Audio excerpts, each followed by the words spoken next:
It's looking bad today. That's how it's looking. Cole gonna break some, and if he don't break some, he gonna beat the out of him. Over the nice. Kill in reverse. Like, so I guess in the ring game, man, this dude got there beating me up. Like, we only sparred, I think 2 or 3 rounds. It was 4-minute rounds. Man, this dude beat me up so bad. I swear to God, that was the worst whooping I ever had as a fighter. And I couldn't believe it. Like, I went home that day, like, I just could not believe what happened. Like, because it don't happen to me. I was a kid, and I used to spar with pros. I used to beat up on pros all the time. Like, it was like, it was something new. And once he beat me up, the next time we sparred, I always made sure, like, this is gonna be different. You ain't gonna just beat me up. Like, I feel like from that sparring session and just being around Bud Crawford, he's a major reason of why I am. Steel sharpens steel, and legends build legacies. Right now, Shakur Stevenson is honing his skills with the sharpest fighter in the room, Terence Crawford. Only thing he can throw is a hook because you out the way of the right hand. He like a sponge. He soak up everything that he need to soak up, put it into his arsenal, and then he make the best out of everything that he learned from everybody. Then throw it straight left to the box. At the end of the day, you don't want to feel like a know-it-all. And the people that know it all are the people that don't go very far. You got to always be a student. You got to always be able to learn and pick up things from this person, that person. He's a work of art. The sky is the limit with Shakur. He got the boxing skills and the ability to, do whatever he wants in the ring. And it's going to be very hard to beat Shakur, with the skills that he possesses and the smarts that he has, and given the opportunity, I think he can pose a great threat to everybody in the division, and be the last man standing given the opportunity. Bud is more than a guest in Shakur's camp. He brings big brother energy and boxing wisdom, always showing up giving advice and pushing him to heights most fighters never reach. What is that like? I mean, fighting Terence Crawford, sparring Terence Crawford, this guy's a beast. Everybody knows that. What is that like sparring him? Is it just another level? Yeah, that's exactly what it is. It's like a whole different level. Like, I done been in there with a lot of people. Like, I done been in there with a lot of people y'all even see now that's on the scene. But to me is the best fighter that I've been in the ring with, just because of the things that he can do. He can do anything, and you never know what to expect when you go in the ring with Bud. Insiders say Shakur sparred head-to-head with Crawford and held his own, matching his rhythm, his IQ, and that calm problem-solving style that defines Bud. That's impressive because Crawford is the ultimate master of adjustments.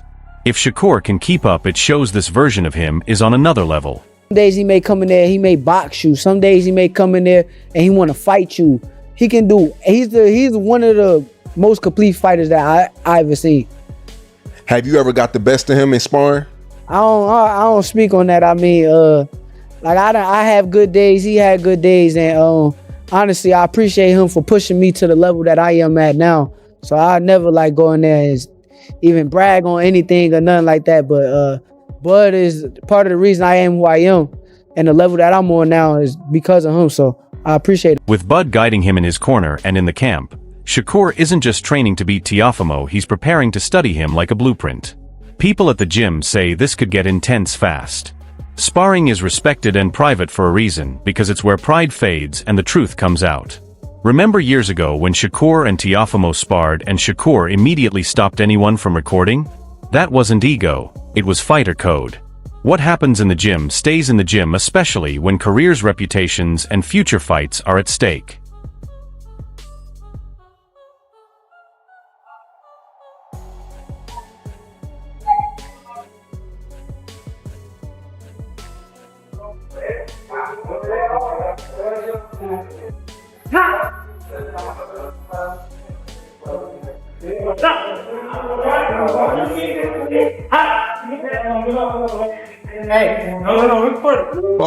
Taking pictures. So if Shakur is truly going round for round with Crawford right now, you can be sure the real story is happening behind closed gym doors. Teofimo could be stepping into a Shakur who has been quietly built, sharpened by a master, and ready to turn skill into total control. But a lot because I grew in the ring with Bud over the years. I remember my first time sparring him, he played with me. That was my first time being in the ring with somebody, and they had their way with me. And they did whatever they want. And then over the years, I just kept coming back. And every time I see him, like, yo, we sparring? Like, every time. That's why you'll see so many pictures and videos of me and Bud in the ring, because it's like, I just wanted to keep pushing myself with a guy that I know is the truth. And as we got older, my level has gotten a lot better from being in the ring with Bud. While Shakur is refining his mind and timing next to Terence Crawford creating that silent assassin version of himself in private rounds, Timothy Bradley steps in like the experienced uncle who has seen every mistake before it happens and tells it straight. Bradley didn't just analyze punches, he dissected habits. When he said the shortest path isn't always the fastest, it landed like a chess lesson wrapped as a boxing tip. The punch that I'm worried about for Shakur getting hit with the most from Teo, and he's devastating with this punch, is the left hook. Okay? The left hook. When Bradley talks about fighters pulling straight back and leaning on the line, that's not theory. It's a lesson from history with knockout examples. He's basically giving Teofimo a playbook saying, you don't need 5 perfect moves, just one perfectly timed uppercut. And the point about hooks making Shakur protect himself more is clever strategy. Once Shakur respects that punch, his defensive flow tightens and the space he usually controls starts to shrink. Prime example, straight line fighters, 50-50 fighters, in and out. Shakur can move laterally too. He can, and he will. But most of his work is in and out, in and out. I love how Bradley put it. Teofimo doesn't have to outbox the technician. He just has to shake the technician's comfort zone. Make him hesitate on retreats. Make him feel danger every time he moves. That's where it gets interesting because Shakur with Crawford-level discipline is trained to erase patterns. But Teofimo with Bradley's hook theory is trained to punish patterns. This isn't just skill against skill. It's geometry versus chaos. Straight lines versus looping punches. And in boxing, the punch you don't see coming is the one that tells the story. Talented fighters get knocked out cold by veterans with left hooks that appear in the frame as they're leaning back. It leaves the frame and comes right back into play. So with that being said, man, that's a tip for Teo and his fans. After Timothy Bradley gave Teofimo that lesson on hooks and hidden angles, Malik Scott jumped in sounding like the thoughtful coach who studies this fight like a chessboard with feelings attached. Malik clearly picked Shakur, but not like a casual fan. He did it like someone who analyzes mistakes for a living.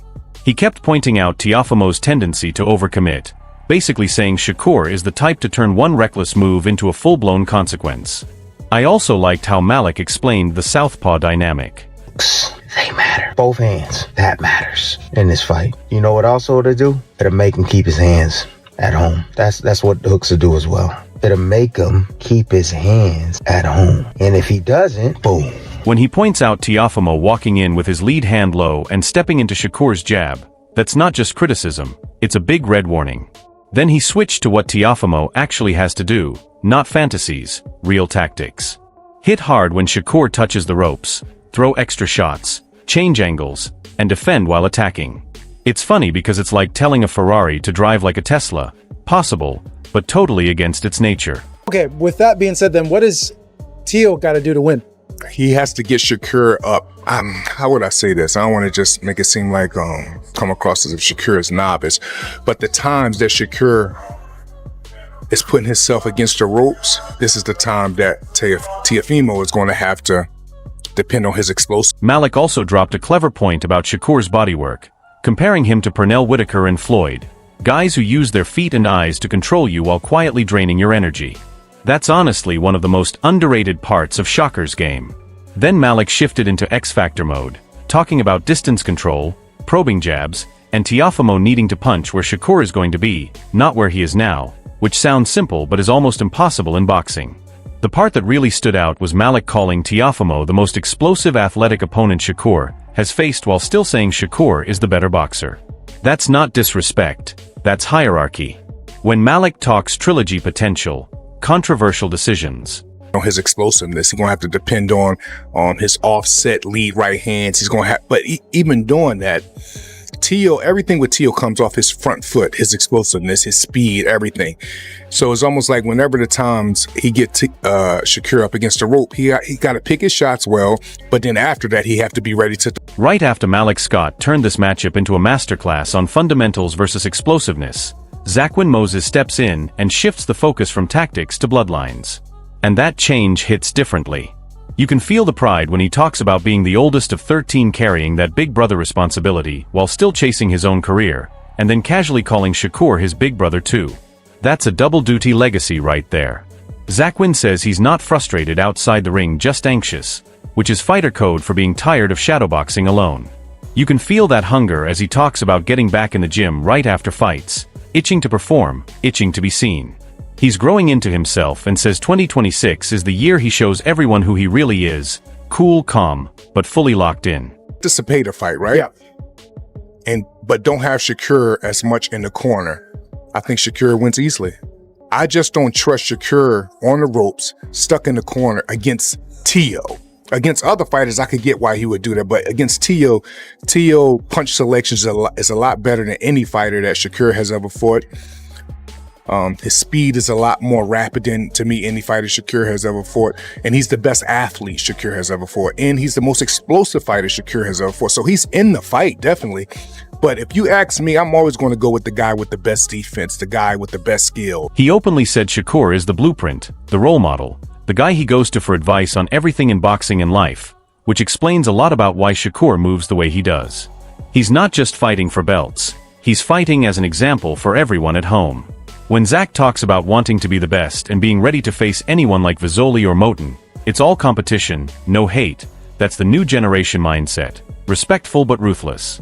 Then he got real about Teofimo, basically saying Shakur will do whatever he wants in there, and if he shifts into another gear, a stoppage is possible. That's not just analysis. That's family confidence backed by gym reality. The funniest part is how calm he said it, like it's already written. You can feel that seeing Shakur headline MSG is pure motivation fuel.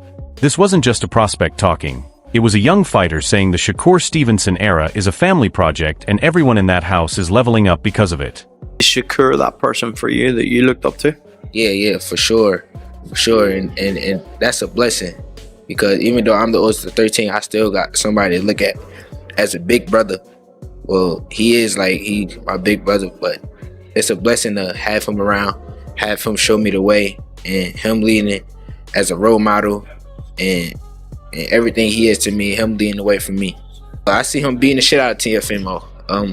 I see Teo just, I don't want to really say too much, but I see Teo come to do what he do, and I see Shakur coming to do what he do, and I just see Shakur doing whatever he want, and any type of way he want it, that's how it's gonna be. And next week is a big week. And I can't wait for bro to show everybody, for real. Should beat the shit out of him. Do you think he's going to stop Teofimo Lopez? Do you think if he wants to, he can? I mean, he act crazy. I think he can. That's all I'm going to say. He act crazy. I think he can. When you put it all together, this doesn't feel like a normal fight build-up. It feels like two philosophies colliding at full speed. Shakur is honing himself with Crawford-level discipline, surrounded by family, mentors, and a system built on precision, patience, and control. Teofimo brings chaos, confidence, angles, power, and that stubborn belief that one moment can change everything. You've got trainers analyzing geometry, fighters talking mindset, cousins talking legacy, and veterans warning about hooks that can end careers in a flash.